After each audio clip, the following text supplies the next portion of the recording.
ये है नॉर्थ सी। Atlantic ocean के नॉर्थ ईस्ट में Britain, Norway, Denmark, Netherlands, Germany, Belgium और फ्रांस में घिरा हुआ दुनिया का सबसे हिस्टोरिक और बिजी समंदर। ये समंदर अपने अंदर बहुत से खजाने, मिस्ट्रीज और तारीखी कहानियां छुपाए हुए हैं। इसी एक समंदर ने यूरोप को दुनिया का सबसे अमीर खित्ता बनाया है। सच ये है कि आज की वीडियो में हम देखेंगे कि नॉर्थ सी यूरोप की लाइफलाइन कैसे बना और आने वाले दिनों में क्या चीज इसे और भी ज्यादा इंपॉर्टेंट बनाने वाली है।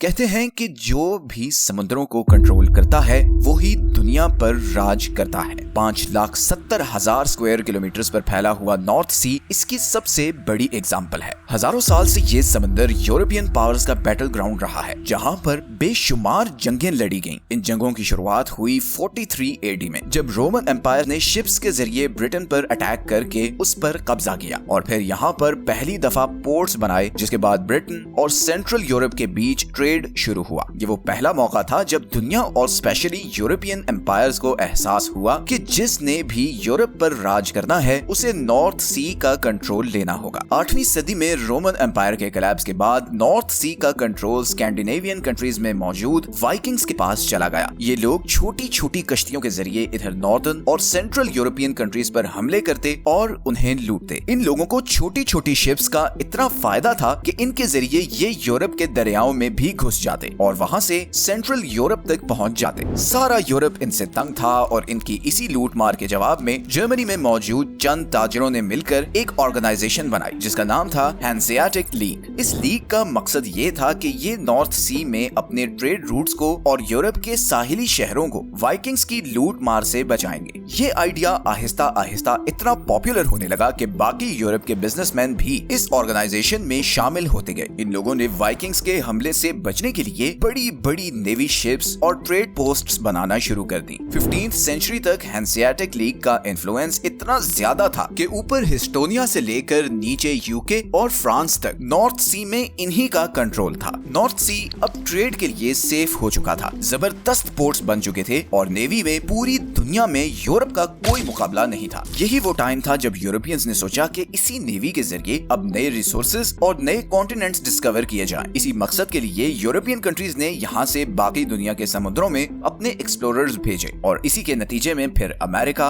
अफ्रीका, इंडिया, ईस्ट एशिया और ऑस्ट्रेलिया की खोज हुई और यहीं से फिर आगे चलकर इसी समुद्र और नेवी के जरिए ब्रिटिश एम्पायर ने पूरी दुनिया पर हुकूमत की। नॉर्थ सी वर्ल्ड वॉर्स के दौरान एक बार फिर स्पॉटलाइट में आया जब एलाइज ने इसी नॉर्थ सी को ब्लॉक करके जर्मनी की सप्लाई लाइंस कट की और दोनों वर्ल्ड वॉर्स का नतीजा बदल दिया। इसी नॉर्थ सी की वजह से वर्ल्ड वॉर 2 में जर्मनी ब्रिटेन पर अटैक करके उस पर कब्जा नहीं कर सका। हालांकि उस वक्त हिटलर लिटरली अनस्टॉपेबल था। वर्ल्ड वॉर 2 खत्म होने के बाद इसी नॉर्थ सी में सारे हथियार और असलहा डंप कर दिया गया था। बहुत सी रिसर्चर्स के मुताबिक आज भी नॉर्थ सी की तह में तकरीबन 1.5 मिलियन टन का गोला बारूद मौजूद है जो पिछले 70 साल से यहीं समुद्र के नीचे पड़ा है। लेकिन नॉर्थ सी के नीचे सिर्फ गोला बारूद ही नहीं बल्कि और भी बहुत कुछ था जो यूरोप को ट्रेड, कम्युनिकेशन और इकोनॉमिक डेवलपमेंट का हब बनाने वाला था। वर्ल्ड वॉर 2 से पहले नॉर्थ सी एक इंपॉर्टेंट मिलिट्री स्ट्रेटेजिक कंपोनेंट था, लेकिन वर्ल्ड वॉर 2 के बाद आपस में लड़ने वाले ये सब यूरोपियन कंट्रीज इकट्ठे होकर नेटो के मेंबर बन चुके थे। नॉर्थ सी के साथ कोस्ट लाइन शेयर करने वाले हर कंट्री को एक एक्सक्लूसिव इकोनॉमिक जोन दे दिया गया था, जिसके मुताबिक इस जोन के अंदर निकलने वाले रिसोर्सेज और ट्रेड एक्टिविटी पर उसी रिस्पेक्टिव कंट्री का हक होगा। अब इंडस्ट्रियलाइजेशन का दौर आ चुका था। जैसे जैसे इंडस्ट्रीज लग रही थी, कंज्यूमरिज्म भी बढ़ रहा था और साथ साथ ऑटोमोबाइल की डिमांड भी बढ़ रही थी और ये सारी एक्टिविटी जिस एनर्जी सोर्स के दम पर की जा रही थी वो था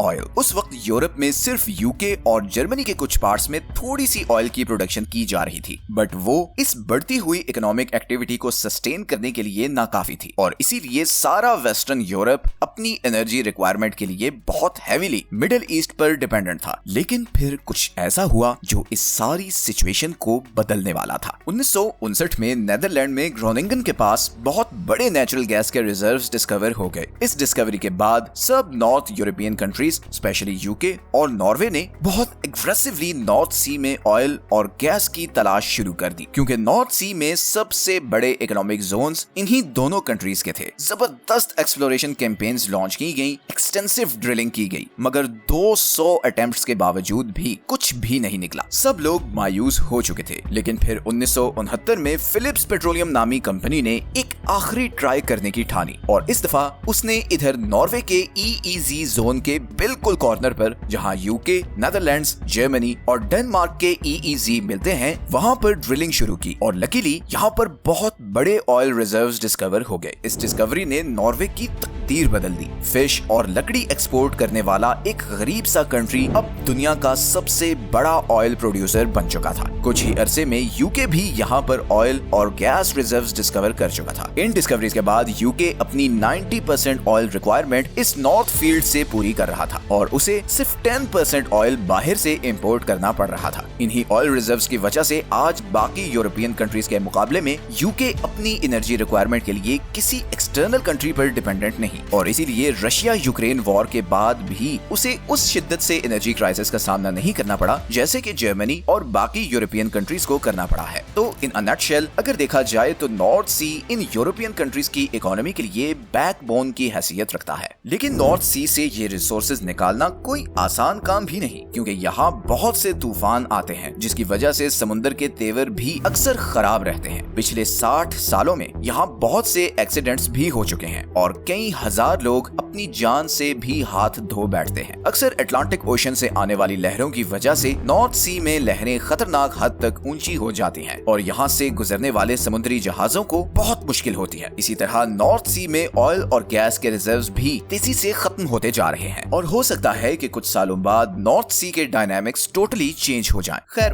आने वाले वक्त में जो भी हो, एक बात तो बड़ी क्लियर है कि आज के वर्ल्ड मैप को शेप करने में इस नॉर्थ सी का बहुत बड़ा हाथ है। कहा जाता है कि मेडिटेरेनियन सी ने क्लासिक वर्ल्ड मैप डिफाइन किया था, जबकि अटलांटिक ओशन ने मॉडर्न वर्ल्ड मैप बनाया और अब पैसिफिक ओशन फ्यूचर का वर्ल्ड मैप रीडिफाइन करने जा रहा है, क्योंकि दुनिया की 3 बड़ी पावर्स बहुत तेजी से पैसिफिक पर अपना कंट्रोल बढ़ा रही हैं। एक है चाइना, दूसरी है रशिया और तीसरी है अमेरिका। ये समुद्र ही हमारी दुनिया का फ्यूचर है और इसीलिए वर्ल्ड सुपर पावर्स बहुत तेजी से इनका कंट्रोल लेने की कोशिश में हैं। इस टॉपिक पर हमने ये 2 वीडियोस बनाई हैं, जिसके बाद आपको भी ये क्लैरिटी मिलेगी कि नेवल डोमिनेंस ही फ्यूचर में तरक्की का जरिया होगी। जिस कंट्री की नेवी स्ट्रॉन्ग होगी और उसका दुनिया के जितने समुद्रों पे कंट्रोल होगा, उतना ही दुनिया में उसका मकाम और इन्फ्लुएंस होगा। ये है वो सारे सोर्सेज जहां से हमने आज की वीडियो के लिए कंसल्ट किया है। मिलते हैं नेक्स्ट वीडियो में एक और इंटरेस्टिंग टॉपिक के साथ। अपना ख्याल रखिए। अल्लाह हाफिज।